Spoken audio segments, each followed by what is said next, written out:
Channel viewers எல்லாருக்கும் வணக்கம். இந்த வீடியோவில் பார்த்தீங்கன்னா ஃப்ரைடே நடந்த ப்ரைஸ் ஆக்ஷன் ப்ளஸ் இன்றைக்கி மண்டே இன்றைக்கி நடந்த ப்ரைஸ் ஆக்ஷன் இது ரெண்டுமே பாஸ்ட்டில் எத்தனை நாள் வந்திருக்கு, அது எந்த மாதிரியான மொமெண்டம் கொடுத்துருக்கு, அதை வச்சு நம்ம ப்ராஃபிட் பண்ணுமா லாஸ் பண்ணுமான்றது தான் இந்த வீடியோவில் நான் வந்து எக்ஸ்பிளைன் பண்ணி சொல்ல போகிறேன். ஸோ முதல்ல நம்ம ஃப்ரைடே என்ன நடந்திருக்குன்றதை வந்து நம்ம இப்போதைக்கு முதல்ல போய்ட்டு நம்ம பார்த்துருவோம். அதுக்கப்புறம் இன்றைக்கி மண்டே இன்றைக்கி என்ன நடந்துச்சுன்றதையும் நம்ம பார்த்துருவோம். பாஸ்ட்டு ப்ரைஸ் ஆக்ஷன் டேட்டாஸ் வச்சு நம்ம கம்பேர் பண்ணி பார்த்துடலாம். ஓகேங்களா? ஃப்ரைடே பார்த்தீங்கன்னா டேட்டு 12 டிசம்பர் 2025. அன்றைக்கி என்ன ப்ரைஸ் ஆக்ஷன் படி நான் எனக்கு ட்ரேடு வந்துச்சுன்னு பார்த்தீங்கன்னா, நான் ஃபாலோ பண்ணுற G1 அப்சைட் ஸ்ட்ராட்டஜியில் டைப் 2ன்ற ஒரு வேரியேஷன் பிரகாரம் வந்து எனக்கு வந்து ட்ரேடு கிடச்சிது. ஓகேங்களா? G1 அப்சைடுன்ற ஸ்ட்ராட்டஜியில் டைப் 2ன்னு ஒரு கேட்டகரைஸ் பண்ணி வச்சுருக்கேன். அதன்படியாக தான் நான் ஒரு அப்சைட் ட்ரேடு தான் ஃப்ரைடே வந்துச்சு.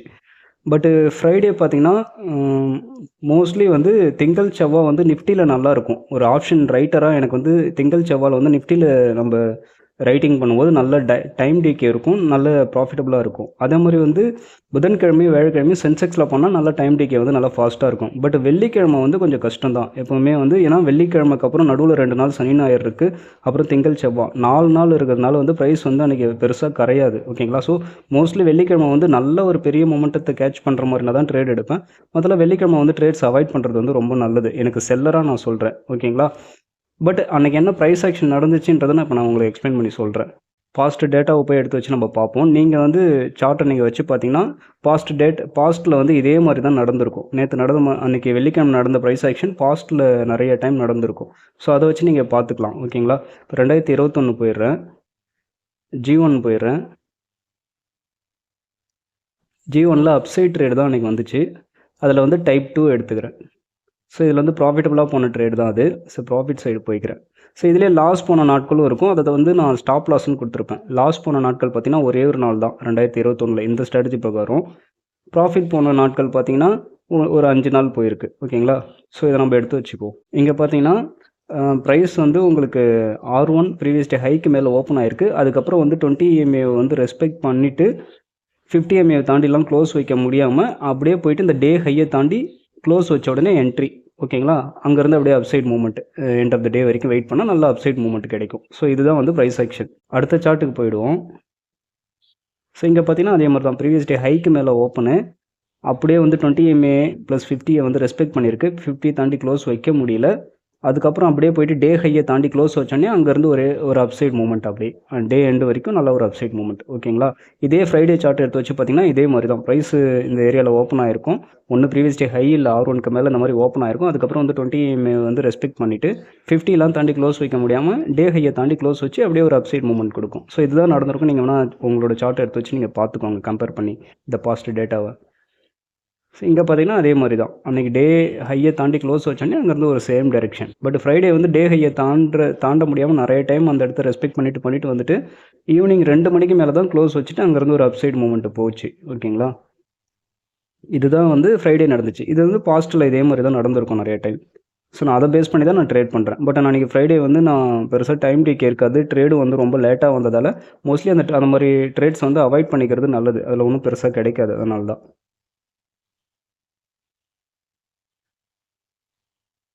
இப்போ நம்ம வேறு ஏதாவது ஒரு வருஷத்தில் போய்ட்டு பார்ப்போம்.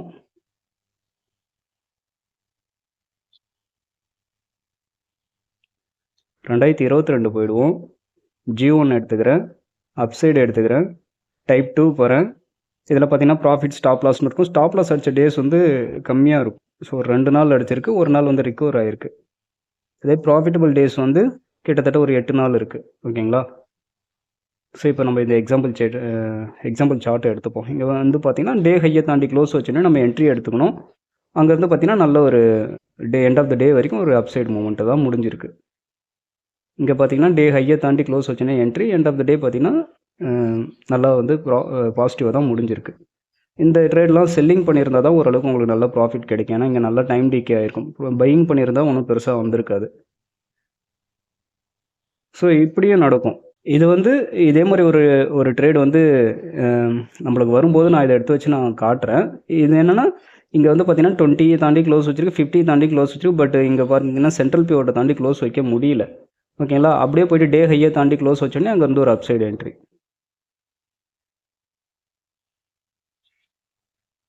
இதை பார்த்தீங்கன்னா அது பாருங்கள் 20 தாண்டி க்ளோஸ் வச்சது, பட் 50 தாண்டி க்ளோஸ் வைக்க முடியல. இதெல்லாம் கொஞ்சம் பவர்ஃபுல். டே ஹையை தாண்டி க்ளோஸ் வச்சோன்னே அங்கேருந்து ஒரு அப்சைடு என்ட்ரி.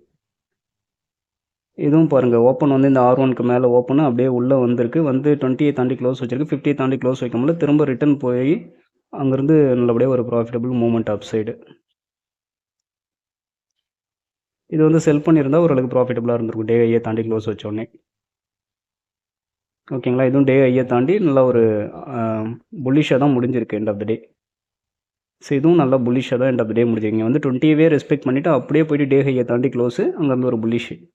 ஓகேங்களா, இது வந்து 2022 நடந்திருக்கு.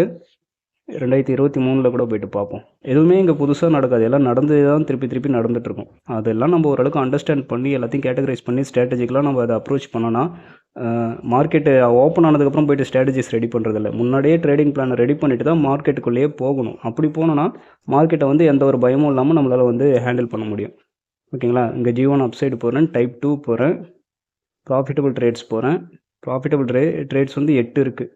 ஸோ நம்ம இதில் போய் பார்த்தா அந்த எக்ஸாம்பிள் தெரியும். 2023 இந்த மாதிரி ப்ரைஸ் ஆக்ஷன் எங்கே வந்திருக்கு. நீங்கள் பாருங்கள், ஓப்பன் வந்து இந்த ஏரியா தான். ப்ரீவியஸ் டே ஹைக்கு மேலே ஓப்பனு 20 வந்து ரெஸ்பெக்ட், டே ஹையை தாண்டி க்ளோஸ் வச்சோடனே புல்லிஷ் ஃபுல்லாக எண்ட் ஆஃப் த டே வந்து புல்லிஷாக தான் முடிஞ்சிருக்கு. பாருங்கள், ப்ரீவியஸ் டே ஹைக்கு மேலே ஓப்பனு 20 வந்து ரெஸ்பெக்ட், டே ஹையை தாண்டி க்ளோஸு, எண்ட் ஆஃப் த டே புல்லிஷாக தான் முடிஞ்சிருக்கு. ஸோ இந்த எக்ஸாம்பிள்ஸ்லாம் ஒன் பை ஒன்னாக பார்த்தீங்கன்னா உங்களுக்கே தெரியும். ஓகேங்களா, எல்லாம் சேம் ப்ரைஸ் ஆக்ஷன் தான். ஏற்கனவே நடந்தது தான் நடந்திருக்கும். நல்லா புல்லிஷாக முடிஞ்சிருக்கு. இதுவும் நல்லா புல்லிஷாக போயிட்டு எண்ட் ஆஃப் த டே முடிஞ்சிருக்கு. இங்கேயும் பாருங்கள், எண்ட் ஆஃப் த டே புல்லிஷாக போய் முடிஞ்சிருக்கு. ஸோ இதெல்லாம் வச்சு தான் நான் ட்ரேட் பண்ணுறேனே. ஓகேங்களா,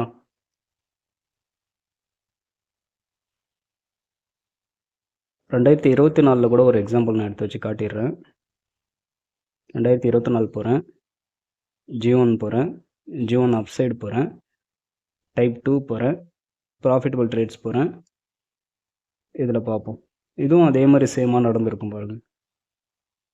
இதுவும் அதே மாதிரி சேமாக நடந்திருக்கும் பாருங்கள். இது வந்து ஒரு டிஃப்ரெண்ட் எக்ஸாம்பிள். 50 தாண்டி க்ளோஸ் வச்சிருக்கு, ப்ளஸ் பட் சிபிஆரை தாண்டி இப்போ போக முடியல. திரும்ப டே ஹையை தாண்டி க்ளோஸ் வச்சுன்னா அப்சைடு மூவ்மெண்ட் நல்லா போயிருக்கு. இங்கேயும் பாருங்கள், எண்ட் ஆஃப் த டே புல்லிஷாக தான் போய்ட்டு முடிஞ்சிருக்கும். எண்ட் ஆஃப் த டே புல்லிஷாக தான் முடிஞ்சிருக்கும். இந்த ஏரியாவில் ஓப்பன் ஆகி 20 தாண்டி கீழே வந்திருக்கு, 50 தாண்டி போக முடியல, டே ஹையை தாண்டி க்ளோஸு, அப்படியே புல்லிஷாக போய் முடிஞ்சிருக்கு. ஓகேங்களா, இப்போ புரியுதுங்களா? எப்படி நடந்த விஷயமே திருப்பி மார்க்கெட்டில் நடந்துகிட்டே இருக்கும். அதெல்லாம் தனித்தனியாக கேட்டகரைஸ் பண்ணி நம்ம ஒரு விஷயத்தை நம்ம கரெக்டாக அரேஞ்ச் பண்ணி பிடிச்சிட்டோன்னா, அன்னைக்கு எங்கே ஓப்பன் ஆகுதோ, ஓப்பன் ஆகிட்டு அது எந்த மாதிரியான ப்ரைஸ் ஆக்ஷன் கொடுக்குதோ அதுக்கேற்ற மாதிரி பிளான் பண்ணி நம்ம ட்ரேட் பண்ணிக்கிறோம். அவ்வளோதான். ஓகேங்களா, இதுதான் வந்து ஃப்ரைடே நடந்த ப்ரைஸ் ஆக்ஷனு. இப்போ வந்து நம்ம இன்றைக்கி மண்டே நடந்த ப்ரைஸ் ஆக்ஷன் என்னன்றதையும் போய்ட்டு நம்ம பார்த்துருவோம். ஓகே, மண்டே வந்து இன்றைக்கி நான் என்ன ஸ்ட்ராட்டஜி ப்ரகாரம் ட்ரேட் எடுத்தேன்னா, ராவன் ஸ்ட்ராட்டஜி ப்ரகாரம் தான் ட்ரேட் எடுத்தேன். ஃபஸ்ட்டு ஒரு ராவன் ஸ்ட்ராட்டஜி ப்ரகாரம் ஒரு டவுன் சைட் ட்ரேட் எடுத்தேன். அது ஆப்போசிட் திரும்பவே அது அந்த லாஸை வந்து ரெக்கவர் பண்ணுறதுக்கு அட்ஜஸ்ட்மெண்ட் ட்ரேட் இன்னொன்று அப்சைடு போட்டு ஓரளவுக்கு அந்த லாஸ் வந்து நான் ரெக்கவர் பண்ணிட்டேன். ஓகேங்களா, இதோட எக்ஸாம்பிள் சார்ட்ஸை நான் போயிட்டு நான் காட்டுறேன். நீங்கள் இந்த உங்களோட சார்ட்டை எடுத்து வச்சு நான் காட்டுறப்ப இந்த பாஸ்ட் டேட்டாவை வச்சு கம்பேர் பண்ணி பார்த்தீங்கன்னா உங்களுக்கே புரியும் இது பாஸ்ட்டில் எத்தனை தடவை அதே மாதிரி நடந்திருக்குன்ட்டு. இதே 2021 போய்க்கிறேன், ராவன் ஸ்ட்ராட்டஜி போய்க்கிறேன். ராவனில் வந்து ஃபஸ்ட்டு டவுன் சைடு தான், அதை எடுத்துக்கிறேன். டவுன் சைடில் போயிட்டு டைப் 2 எடுத்துக்கிறேன். இதில் வந்து இன்றைக்கி ப்ராஃபிட்டபுளாக போய் முடியல, அந்த எடுத்த ட்ரேட் வந்து ரிவர்சல் ஆகிடுச்சு. ஸோ அது வந்து ஸ்டாப் லாஸ் ட்ரேடில் தான் வரும். அதை வந்து நான் அட்ஜஸ்ட்மெண்ட் பண்ணி ரெக்கவர் பண்ணியிருப்பேன் இன்னொரு ட்ரேட் எடுத்து. ஸோ அதனால் ஸ்டாப் லாஸில் போய் காட்டுறேன். இங்கே பார்த்தீங்கன்னா இங்கே இந்த ப்ரீவியஸ் டே லோ தாண்டி க்ளோஸ் வச்சோடனே நான் டவுன் சைடு என்ட்ரி எடுத்திருப்பேன். பட் அது ரிவர்சல் ஆகி போனோடனே திரும்ப இந்த இடத்துல இன்னொரு அப்சைட் ட்ரேட் எடுத்துருவேன். ஓகேங்களா, இங்கே வந்து திரும்ப ஒரு அப்சைட் ட்ரேட் எடுத்து ஓரளவுக்கு அந்த லாஸை வந்து ரெக்கவர் பண்ணுறது தான். ஓகேங்களா, இன்னும் வேறு ஏதாவது ஒரு எக்ஸாம்பிள் காட்டுறேன்.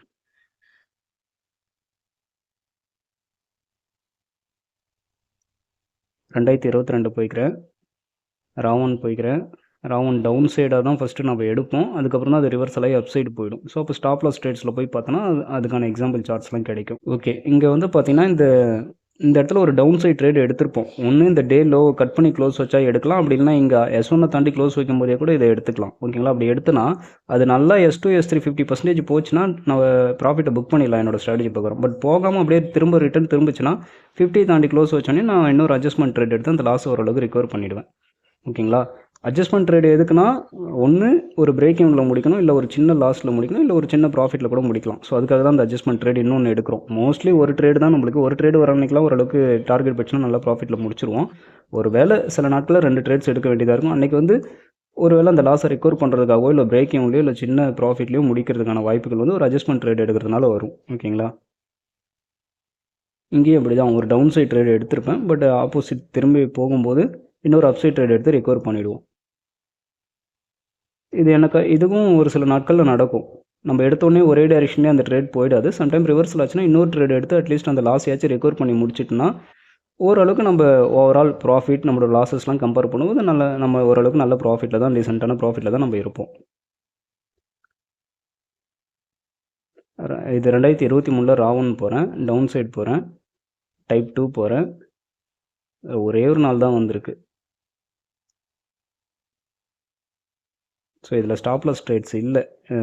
மேபி இங்கே இந்த இடத்துல S1 தாண்டி க்ளோஸ் வச்ச உடனே நான் டவுன் சைட் ட்ரேட் எடுத்தால் ஓரளவுக்கு நல்ல டவுன் சைட் போயிட்டு S2 S3 50% இங்கே டார்கெட் புக் பண்ணிட்டேன். ஸோ இதில் வந்து அந்த ஸ்டாப்லாஸ் ட்ரேட் வரல.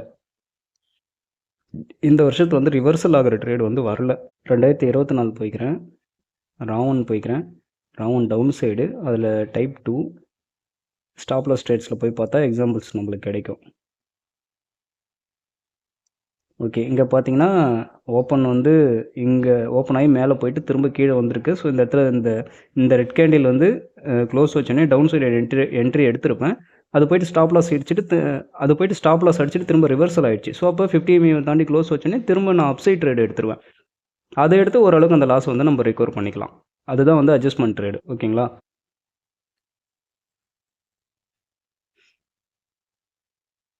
ஸோ அப்போ நான் அதை பேஸ் பண்ணி தான் நான் வந்து ட்ரேட் எடுத்தேன். ஃபஸ்ட்டு ட்ரேட் நான் எடுத்தேன் டவுன் சைட் ட்ரேடு வந்து காலை செல் பண்ணியிருப்பேன். அந்த டவுன் சைட் ட்ரேட் வந்து ஒரு 9,800 லாஸ் கொடுத்துருச்சு.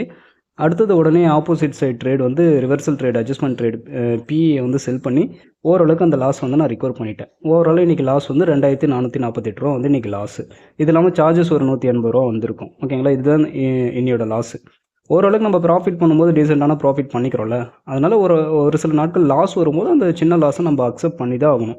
அப்போ தான் இந்த ப்ராசஸ் வந்து நம்ம தொடர்ந்து ரெகுலராக பண்ணிகிட்டே போகணும்.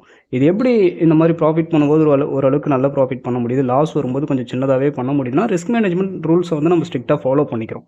ஸோ அதனால தான் லாஸ் பண்ணும்போது இங்கே 9,000 பண்ணிட்டேன், ப்ராஃபிட் பண்ணும்போது திரும்ப இங்கே 6,600 பண்ணி ஓரளவுக்கு ரெக்கவர் பண்ணி டீசெண்டான லாஸ்லேயே நான் முடிச்சிருக்கேன். ஸோ ரிஸ்க் மேனேஜ்மெண்ட் நம்ம தெளிவாக பண்ணால் தான் இந்த ஜேர்னியை வந்து நம்ம எந்த பிரச்சனையும் இல்லாமல் தொடர்ந்து இந்த ப்ராசஸ் வந்து நம்ம பண்ணிகிட்டே இருக்க முடியும். ட்ரேடிங்கில் ரொம்ப நாளைக்கு ட்ரேடிங்கில் நம்ம சஸ்டெயின் பண்ணி ஒரு ப்ராஃபிட்டபிள் ட்ரேடராக நம்ம வர முடியும். ஓகேங்களா? ஸோ ஓரளவுக்கு உங்களுக்கு புரிஞ்சிருக்குன்னு நினைக்கிறேன். நான் எந்த மாதிரி நான் ட்ரேட் பண்ணுறேன், எதை பேஸ் பண்ணி நான் ட்ரேட் பண்ணேன், ஃபுல் அண்ட் ஃபுல் இந்த 5 வருஷம் பேக் டெஸ்ட் ரிப்போர்ட்டை வச்சு 5 வருஷமாக நான் ரெடி பண்ண இந்த கேட்டகரைஸ் பண்ணி நான் பண்ணியிருக்கேன். இந்த ஸ்ட்ராட்டஜிஸை வச்சு தான் நான் ஃபுல் அண்ட் ஃபுல் நான் ட்ரேட் பண்ணுறேன். ஓவரால் பார்த்தீங்கன்னா மார்க்கெட்டில் வந்து ஒரு 4 டைப்ஸ் ஆஃப் மார்க்கெட் தான், 4 டைப்ஸ் ஆஃப் ஓப்பனிங் தான் இருக்கும். அந்த 4 டைப்பில் வந்து நிறைய வேரியேஷன்ஸ், கிட்டத்தட்ட ஒரு 16 கேட்டகரிஸ் நான் பண்ணி வச்சுருக்கேன். ஒரு 16 விதமான ஸ்ட்ராட்டஜிஸ்னு வச்சுக்கோங்களேன். என்னோடய இண்டெக்ஸ் வந்து ஒன்றே நிஃப்டி தான். பட் நான் அதை ஒரு நாளும் அதில் அப்ளை பண்ணுற அந்த ட்ரேடிங் ஐடியா வந்து ஒரு கிட்டத்தட்ட 16-17க்கு மேலே இருக்குது. ஸோ அவ்வளோவும் அன்னன்னைக்கு மார்க்கெட் எங்கெங்கே ஓப்பன் ஆகி எந்த மாதிரியான ப்ரைஸ் செக்ஷன் கொடுத்தோ அதுக்கேற்ற மாதிரி அந்த ட்ரேடிங் பிளான் அன்றைக்கி அப்ளை பண்ணி நான் ட்ரேட் எடுத்துப்பேன். ஸோ இன்றைக்கான வீடியோ இவ்வளோ தான். மீண்டும் அடுத்த ஒரு வீடியோவில் நல்ல ஒரு பதிவோடு நான் உங்களை சந்திக்கிறேன். தேங்க்யூ.